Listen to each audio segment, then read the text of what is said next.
But if you ever call me daddy again, I'll finish this fight. There'll be no locks or bolts between us, Mary Kate, except those in your own mercenary little heart. Well, they whip kids to teach them better. They what? Get up forward, Mike. Now. Do you remember?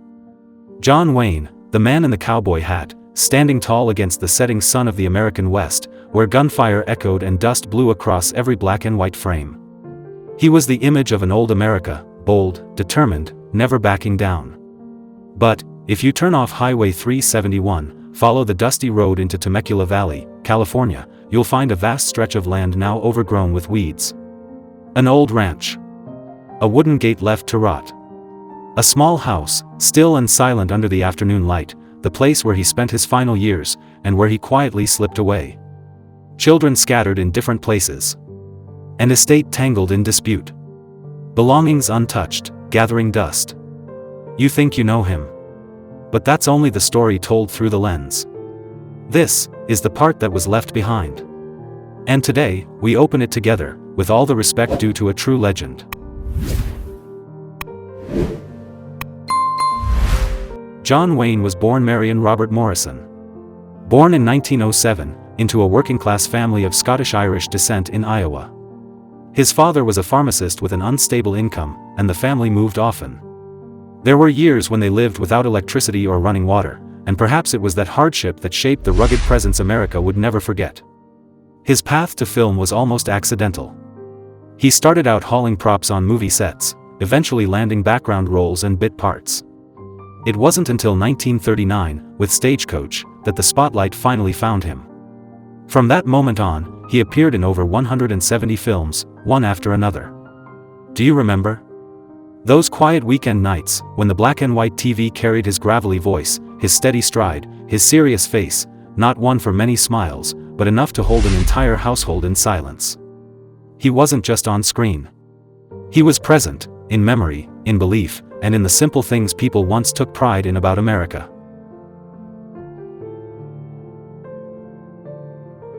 He grew up in poverty. His childhood was marked by constant moves, cold winters without heat, and the early understanding of a boy who knew no one was coming to save him, except himself. He once dreamed of becoming a football player. A scholarship took him to USC, but a shoulder injury ended that dream. That's when he started working behind the scenes on film sets, and took a turn down a path no one could have predicted. In his life, he had 3 wives. Each marriage began with love, and ended with distance. His first wife, Josephine Saenz, was his college sweetheart. They met when he was still a student, and she was the daughter of a wealthy Spanish-American family. Her family disapproved of the match, a young man with no money, no status, and no future in sight. But Josephine believed in Wayne. They married in 1933 and had 4 children together. In those early years, life was quiet and warm. Before he became the Duke, he was just Marion, a clumsy but devoted husband. But then the spotlight came. Long filming schedules, weeks away from home, and empty seats at the dinner table became routine. They divorced after 12 years. Still, until the end of her life, Josephine always called him the kindest man I ever knew.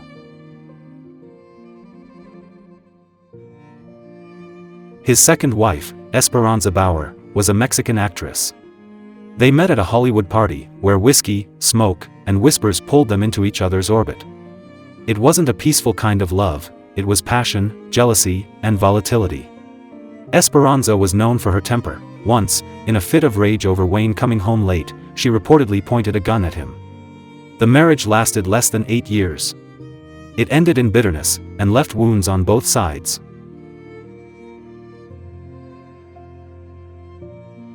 His third and final wife, Pilar Palid, was from Peru.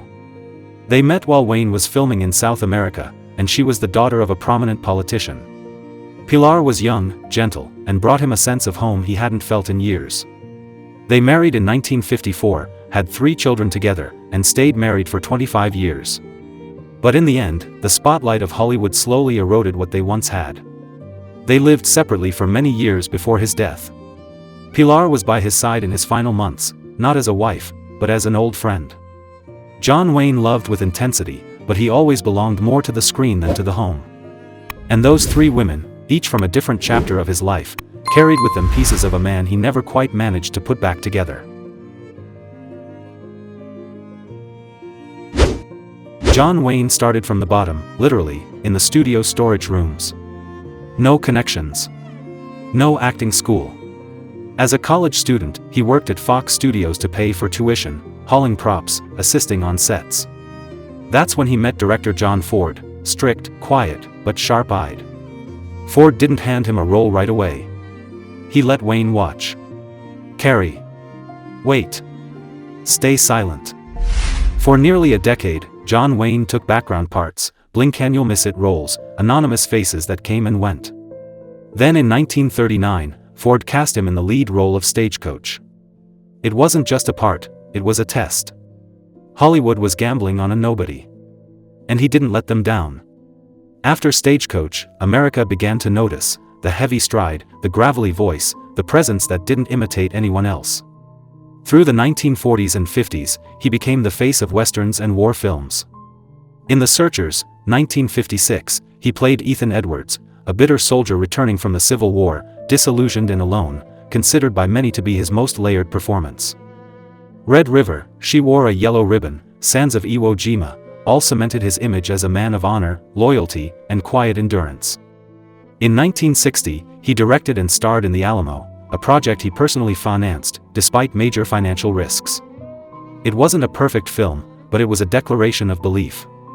A man standing by his ideals, no matter the cost. His crowning moment came in 1970, when he won the Oscar for True Grit.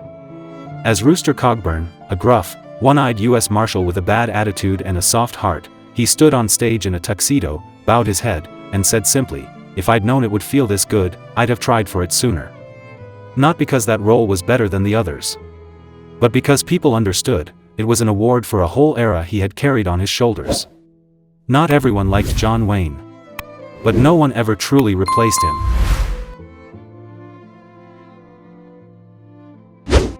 In 1964, John Wayne was diagnosed with lung cancer. He kept it quiet.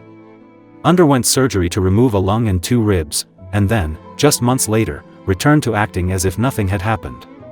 To the public, he was the unbreakable hero. But to those closest to him, that was when he began to live with a fear no one could see, the fear of no longer being himself.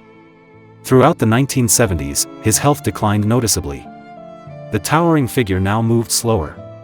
His voice, once iconic, grew hoarser, sometimes breaking mid-sentence. But he kept working. He kept smiling. He still showed up. Some said, he was afraid of being forgotten. But maybe the truth was simpler, he just didn't know how to stop. In 1973, his marriage with Pilar quietly fell apart. No headlines. No court battles. Just a silent separation. The children were grown. Scattered. Living lives of their own. Wayne never spoke about being lonely. But his housekeeper once recalled nights when he sat alone on the porch, cigarette in hand, staring off into the distance, as if waiting for someone to come back. In 1978, he was diagnosed with stomach cancer. This time, there was no turning back. In his final months, he could no longer stand for long. He spoke less. And he didn't smile the way he used to. On June 11, 1979, John Wayne passed away at UCLA Medical Center. He was 72. No final film. No farewell speech. Only silence. And a void that, even now, Hollywood still hasn't filled.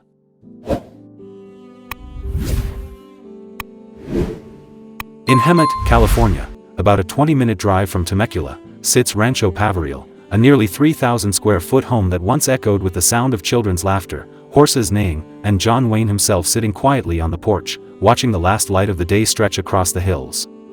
Now, no one lives there anymore. The dining table is covered in dust.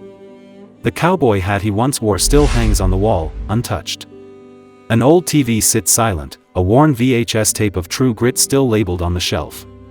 After his passing, no formal will was left behind, and what followed was inevitable. 7 children, raised in the glow of fame, but each carrying a different piece of who John Wayne was.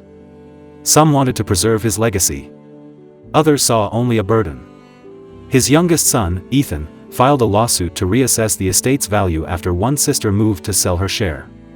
And when the courts had to step in to determine the true worth of what he left behind, what was really lost was not a house. It was memory. A place that had once been home was now a point of contention. Children who once shared dinners and ran through the yard now faced each other across legal tables. The house still stands, empty. In 2023, it was listed for $12 million. But no one wanted to stay. People came, took photos, and left, as if afraid they might disturb something too fragile to name. A man's life, reduced to a piece of real estate. A legacy, divided by paper and price. A house that no one calls home anymore.